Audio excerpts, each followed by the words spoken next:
thumbnail of a sketch of what we do. Basically, like I said, we enforce the drug laws. Well, how do you do that? Well, the first thing that we have to do is we have to figure out who's committing the crimes. So you have to identify the violator. You have to figure out, if Willie Bag of Donuts is selling drugs. And that comes to you in a lot of different ways. We may get a call. We may get a call, and sometimes we get walk-in informants where somebody will just walk into the DEA office and say, "Hey, I'm Joe Blow. I want to tell you about some drug dealing going on in my parking lot." And we'll say, "Oh, really? Well, come on in, sit down. Let's have a talk about this." And they'll give us information. Sometimes, there are paid informants that work for DEA, and they may learn about information and tell us about it.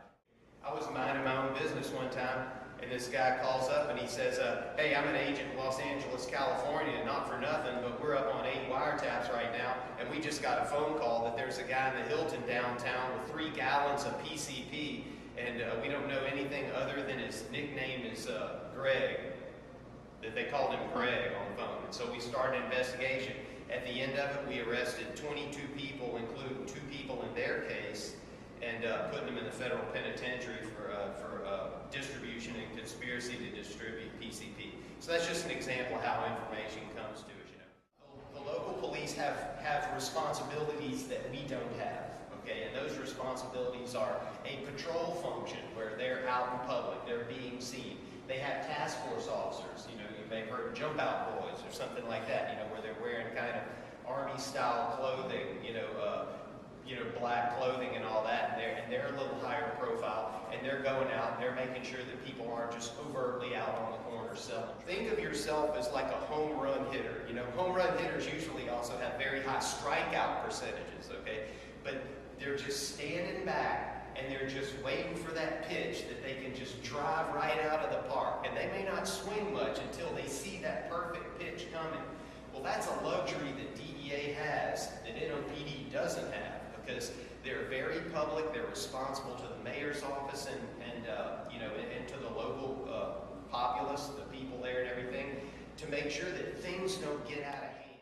At the DEA museum, we saw an exhibit that had a room that was occupied by drug users, and seeing it was very different from my life at home, because it shows how drugs can really get to your head and everything, and it's a sick thing. Going to the drug museum and seeing the drug room, I could really relate to it, because I had family members that did drugs, and I seen I've been in the experience, and it just making me feel like I want something better for my children. Being in TAAC, the program, it kind of keeps me out of trouble and on the positive side. She's trained in every drug they have out there. She'll find it. Like I said, drug dealers, they're not predictable. She's with me all of the time. When we go to work, she goes to work, she's in the back of my truck or in my Explorer. When we go home, she goes home with me, spends time with the family. My daughter loves her, my wife loves her. So she's with me all the time. And the way they work is they work to the scent. As long as they keep smelling that scent, they'll keep going. Now, once they pass that scent up and they don't smell it no more, she'll turn around and come back and try to get back into that scent. And then she'll go to where it stops. And she'll alert right there. All right, now when you're ready to work, tell her find again. Find again. Find again.